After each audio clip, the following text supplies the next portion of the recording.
Society Against the State by Pierre Clastres, an excerpt.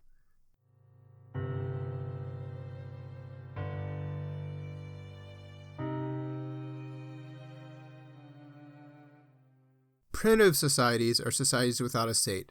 This factual judgment, accurate in itself, actually hides an opinion, a value judgment that immediately throws doubt on the possibility of constituting political anthropology as a strict science. What the statement says, in fact, is that primitive societies are missing something, the state, that is essential to them, and it is to any other society, our own for instance. Consequently, these societies are incomplete. They are not quite true societies. They are not civilized. Their existence constitutes to suffer the painful experience of the lack of a state, which, try as they may, they will never make up. Whether clearly stated or not, that is what comes through the work in the explorers' chronicles and the works of the researchers alike. Society is inconceivable without the state, and the state is the destiny of every society. One detects an ethnocentric bias in this approach. More often than not, it is unconscious, and so the more firmly anchored. Its immediate, spontaneous reference, while perhaps not the best known, is in any case the most familiar. In effect, each one of us carries within himself, internalized like the believer's faith, the certitude that society exists for the state. How, then, can one conceive of the very existence of primitive societies, if not as the rejection of a universal history, anachronistic relics of a remote stage that everywhere else has been transcended? Here one recognizes ethnocentrism's other face, the complementary conviction that history is a one-way progression, that every society is condemned to enter into that history, and pass through the stages which lead from savagery to civilization. All civilized people were once savages, wrote Ranville, but the assertion of an obvious evolution, which cannot justify a doctrine which arbitrarily, tying the state of civilization to the civilization of the state, designates the latter as the necessary end result assigned to all societies. One may ask what has kept the last of the primitive peoples as they are. In reality, the same old evolutionism remains intact beneath the modern formulations. More subtle when couched in the language of anthropology instead of philosophy, it is on a level with other categories which claim to be scientific. It has already been remarked that archaic societies are almost always classed negatively, under the heading of a lack, societies without a state, societies without writing, societies without history. The classing of these societies on the economic plane appears to be the same order, societies with subsistence economy. If one means by this that primitive societies are unacquainted with a market economy to which surplus products flow, strictly speaking, one says nothing. One is content to observe an additional lack and continues to use our own world as the reference point. Those societies without a state, without writing, without history, are also without a market. But common sense may object. What good is a market when no surplus exists? Now, the notion of a subsistence economy conceals within it the implicit assumption that if primitive societies do not produce a surplus, this is because they are incapable of doing so, entirely absorbed as they are producing the minimum necessity of survival for subsistence. The time-tested and ever-serviceable image of the destitution of the savages. And to explain the inability of primitive societies to tear themselves away from the stagnation of living hand-to-mouth, perpetual alienation to the search for food, so that they are technically under-equipped, technologically inferior. What is the reality? If one understands by technics the set of procedures men acquire not to ensure the absolute mastery of nature, that obtains only for our world and its insane Cartesian project whose ecological consequences are just beginning to be measured, but to ensure mastery of the natural environment suited and relative to our needs, there is no longer any reason whether to impute a technical inferiority to primitive societies. They demonstrate an ability to satisfy their needs, which is at least equal to that of which industrial and technological society is so proud. What this means is that every human group manages, perforce, the necessary minimum of domination over the environment it inhabits. Up to the present, we know of no society that has occupied a natural space impossible to master, except for reasons of force or violence. It either disappears or it changes territories. The astonishing thing about the Eskimo or the Australians is precisely the diversity, imagination, and fine quality of their technical activity, the power of invention, and the efficiency evident in the tools used by those peoples. Furthermore, one only has to spend a little time of workmanship displayed in manufacturing the implements of everyday life, makes nearly every humble tool into a work of art. Hence, there is no hierarchy in the technical domain. There is no superior or inferior technology. The only measure of how well society is equipped in its technology is its ability to meet its needs in a given environment. And from this point of view, it does not appear in the least that primitive societies prove incapable of providing themselves with the means to achieve that end. Of course, the power of technological innovation shown by primitive societies spreads over a period of time. Nothing is immediately given. There is always the patient work of observation and research, the long succession of trials, errors, successes, and failures. Prehistorians inform us the number of millennia required by the men to the Paleolithic to replace the crude bifaces of the beginning with the admirable blades of the Solterine. From another viewpoint, one notes that the discovery of agriculture and the domestication of plants occurred at about the same time in America and the Old World. One is forced to acknowledge that the American Indians are in no way inferior. Quite the contrary, in the art of selecting and differentiating between manifold varieties of useful plants. Let us dwell a moment on the disastrous interest that induced the Indians to want metal implements. This bears directly on the question of the economy in primitive societies. But not in the way one might think. It is contended that these societies are doomed to a subsistence economy because of their technological inferiority. As we have just seen, that argument has no basis either in logic or in fact. Not in logic, because there is no abstract standard in terms of which technological intensities can be measured. The technical apparatus of one society is not directly comparable to that of another society. There is no justification for contrasting the rifle with the bow, nor in fact, seeing that archaeology, ethnology, botany, etc. give us clear proof of the efficiency and the economy of performance of the primitive societies. Hence, if primitive societies are based on a subsistence economy, it is not for want of technological know-how. This is in fact the true question. Is the economy of these societies really a subsistence economy? If one gives meaning to words, if by subsistence economy one is not content to understand an economy without a market and without a surplus, which would be a simple truism, the assertion of a difference, then one is actually affirming that this type of economy permits the society it sustains to merely subsist. One is affirming that this society continually calls upon the totality of its productive forces to supply its members with the minimum necessary for subsistence. There is a stubborn prejudice in that notion, one which oddly goes hand in hand with the contradictory and no less common idea that the savage is lazy.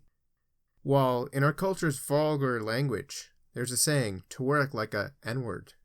There's a similar expression in South America where one says, lazy like an Indian.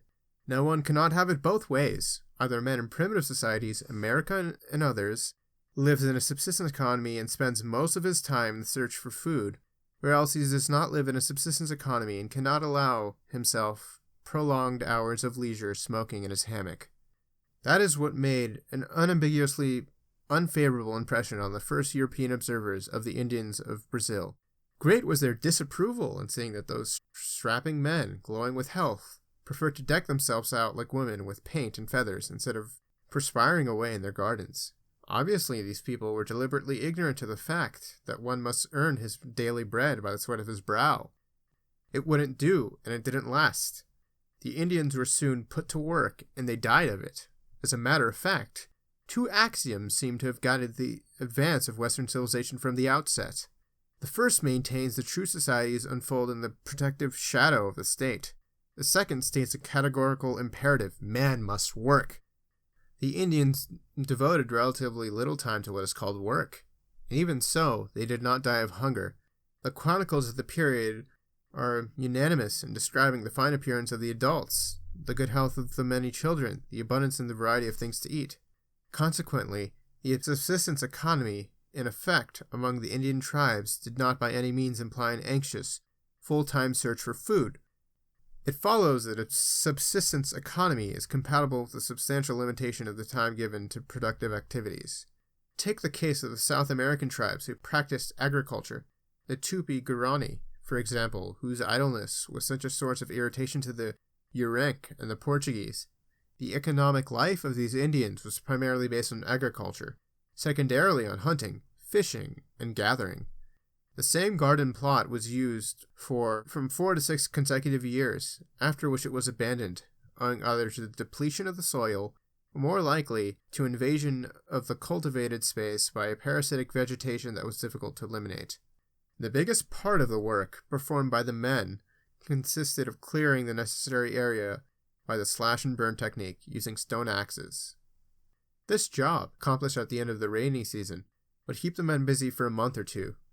Nearly all the rest of the agricultural process, planting, weeding, harvesting, was the responsibility of the women, in keeping with the sexual division of labor. The happy conclusion follows. The men, i.e. one half of the population, worked about 2 months every 4 years. As for the rest of the time, they reserved it for occupations experienced not as pain, but as pleasure, hunting and fishing, entertainment and drinking seasons, and finally, for satisfying their passionate liking for warfare. Now, these qualitative and impressionistic pieces of information find a striking confirmation in recent research. Some of it is still in progress, of a rigorously conclusive nature, since it involves measuring the time spent working in societies with a subsistence economy. The figures obtained, whether they consider nomad hunters of the Kalahari Desert or Amerindian sedentary agriculturalists, a proportionment of less than 4 hours daily for ordinary work time. Lizotte, who has been working for several years among the Yanomami Indians of the Venezuelan Amazon region, has chronometrically established that the average length of time spent working each day by adults, including all activities, barely exceeds 3 hours. Although I did not carry out similar measurements among the Guayaki, who are nomad hunters of the Paraguayan forest, I can affirm that these Indians, women and men, spent at least half the day in almost idleness, since hunting and collecting took place, but not every day, between 6 and 7 o'clock in the morning, or thereabouts. It is probable that similar studies conducted among the remaining primitive peoples would produce analogous results, taking ecological differences into account. Thus, we find ourselves at a far remove from the wretchedness that surrounds the idea of subsistence economy. Not only is man in primitive society not bound to the animal existence that would derive from a continual search for the means of survival, but this result is not even bought at the price of a remarkably short period activity. That means that primitive societies have at their disposal, if so they desire, all the time necessary to increase the production of material goods. Common sense asks then, why would the men living in those societies want to work and produce more, given that 3 or 4 hours of peaceful activity suffice to meet the needs of the group? What good would it do to them? What purpose would be served by the surplus thus accumulated? What would it be used for? Men work more than their needs require, only when forced to do so. And it is just that kind of force which is absent from the primitive world. The absence of what external force even defines the nature of primitive society. The term, subsistence economy, is acceptable for describing the economic organization of these societies, provided it is taken to mean not the necessity that derives from a lack, an incapacity inherent in that type of society and its technology, but the contrary, the refusal of a useless excess, determination to make productive activity agree with the satisfaction of needs, and nothing more. Moreover, a closer look at these things will show that there is actually the production of a surplus in primitive societies. The quantity of cultivated plants produced, manioc, maize, tobacco, and so on, always exceeds what is necessary for the group's consumption, it being understood that this production over and above is included in the usual time spent working. That surplus, obtained without surplus labor, is consumed, consummated, political purposes, properly so called, on festive occasions, when invitations are extended, during visits by outsiders, and so forth. The advantage of a metal axe over a stone axe is too obvious to require much discussion. One can do perhaps 10 times as much work with the first in the same amount of time as with the second, or else complete the same amount of work in 1/10 the time. And when the Indians discovered the productive superiority of the white man's axes, they wanted them not in order to produce more in the same amount of time, but to produce as much in a period of time 10 times shorter. Exactly the opposite occurred, for with the metal axes, the violence, the force, the power, which the civilized newcomers brought to bear on the savages, created havoc in the primitive Indian world. Primitive societies are, as Lizotte writes, with regard to the Yanomami, societies characterized by the rejection of work. The Yanomami's contempt for work and their disinterest in technological process per se are beyond question. The first leisure societies, the first affluent societies, according to M. Salin's apt and playful expression. If the project of establishing an economic anthropology of primitive societies as an independent discipline is to have any meaning, the latter cannot derive merely from a scrutiny of the economic life of these societies, one would remain within the confines of an ethnology of description, the description of a non-autonomous dimension of primitive social life. Rather, it is when that dimension of the total social fact is constituted in an autonomous sphere that the notion of an economic anthropology appears justified. When the refusal of work disappears, when the taste for accumulation replaces the sense of leisure, in a word, when the external force mentioned above makes its appearance in the social body. That force, without which the savages would never surrender their leisure, that force which destroys society insofar as it is primitive society. It is the power to compel, it is the power of coercion, it is political power. But economic anthropology is invalidated in any case, in a sense. It loses its object at the very moment it thinks it has grasped it. The economy becomes a political economy. For man in primitive societies, the activity of production is measured precisely, delimited by the needs to be satisfied. It being understood what is essentially evolved is energy needs. Production is restricted to replenishing the stock of energy expended. In other words, it is life as nature that, expecting the production of goods socially consumed on festive occasions, establishes and determines the quantity of time devoted to reproduction. This means that once its needs are fully satisfied, nothing can induce primitive society to produce more. That is, to alienate its time while working for no good reason, when that time is available for idleness, play, warfare, or festivities. What are the conditions under which this relationship between primitive man and the activity of production can change? Under what condition can that activity be assigned a goal other than the satisfaction of energy needs? This amounts to raising the question of the origin of work as alienated labor. In primitive society, an essentially egalitarian society, men control their activity, control the circulation of the products of that activity. They act only on their own behalf, even though the law of exchange mediates the direct relationship of man to his product. Everything is thrown into confusion, therefore, and the activity of production is diverted from its initial goal, when instead of producing only for himself, primitive man also produces for others, without exchange and without reciprocity. That is the point at which it becomes possible to speak of labor, when the egalitarian rule of exchange ceases to constitute the civil code of the society, and the activity of production is aimed at satisfying the needs of others, when the order of exchange gives way to the terror of debt. It is there, in fact, at the difference between the Amazonian savage and the Indian of the Inca Empire is to be placed. All things considered, the first produces in order to live, whereas the second works in addition so that others can live. Those who do not work, the master who tells him, "You must pay for what you owe us. You must perpetually repay your debt to us." When, in primitive society, the economic dynamic lends itself to definition as a distinct and autonomous domain. When the activity of production becomes alienated, accountable labor, levied by men who will enjoy the fruits of that labor, what has come to pass in that society has been divided into rulers and ruled, masters and subjects. It has ceased to exercise the thing that will be its ruin, power and the respect for power. Society's major division, the division that is the basis for all the others, including, no doubt, the division of labor, is a new vertical ordering of things between a base and a summit. It is the great political cleavage.